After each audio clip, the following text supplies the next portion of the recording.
Notion isn't broken. Most people are just using it for the wrong kind of work. If you've tried Notion and felt overwhelmed, slow, or strangely unproductive, this video is for you. This is not a Notion tutorial. I won't show dashboards, templates, or productivity tricks. Instead, I want to answer a much simpler question. Who does Notion actually work for and who it doesn't? Notion is often marketed as a tool for everyone. Students, creators, teams, startups, all in one place. And that idea sounds great, but that idea alone is why most people fail with Notion. Because tools that claim to work for everyone usually work perfectly for no one. When a tool tries to serve everyone, it has to stay vague. And when a tool stays vague, the burden shifts to the user. You don't just use the tool, you have to decide how to use it. For some people, that freedom feels empowering. For others, it feels exhausting. Here's the first thing most people miss. Notion is not a task app. It's not a note app. It's not a productivity app. Notion is a thinking environment. And that distinction matters more than any feature list. A thinking environment doesn't optimize speed. It optimizes clarity. It doesn't ask, "What should I do next?" It asks, "What am I actually trying to understand?" That's a very different kind of work. Notion shines when your work is mostly thinking, not doing. Let's make this concrete. A researcher opens Notion. They're tracking ideas, sources, half-formed questions. Notes link to other notes. Patterns emerge slowly. For them, Notion feels calm. A sales rep opens the same tool. They just want to know, who do I call next? What did I promise? What closes today? For them, Notion feels heavy. Same tool, different work. Very different experience. And this is the mistake most people make. They don't choose tools based on how they think. They choose them based on how they want to feel productive. Or think about a writer. They return to ideas months later.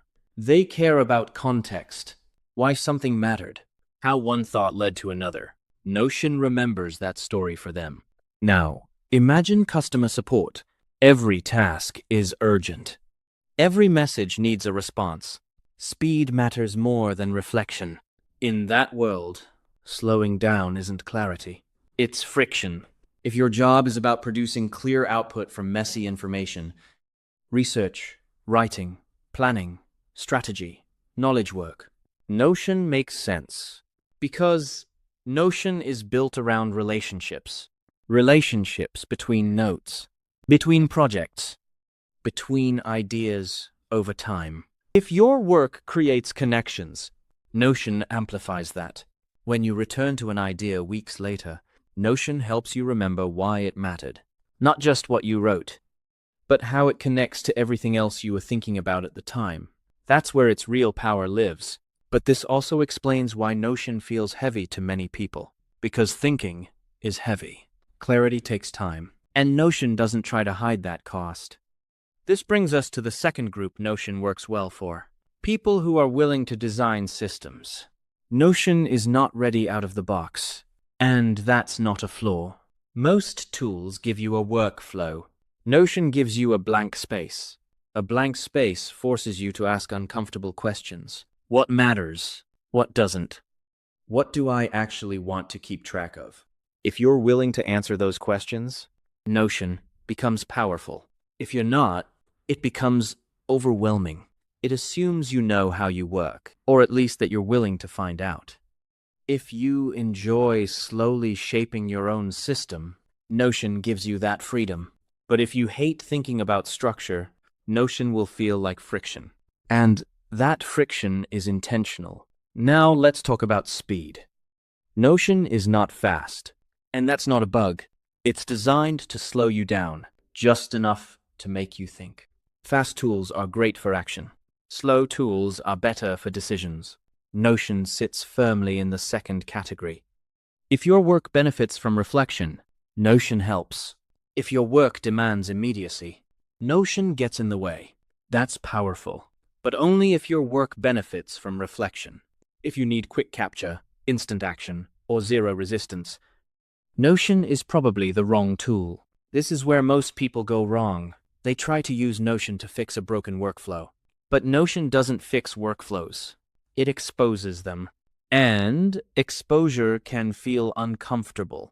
Because once things are visible, you can't pretend they're fine anymore. Notion doesn't let you hide from messy thinking. It puts it right in front of you. If your workflow is messy, Notion will make that mess visible. And that can feel uncomfortable. This is also why templates don't save most people. Most people don't fail with Notion because of missing features. They fail because they start with complex templates instead of simple questions. Questions like, what am I actually trying to think about? What decisions do I need to make? What information do I need to keep connected?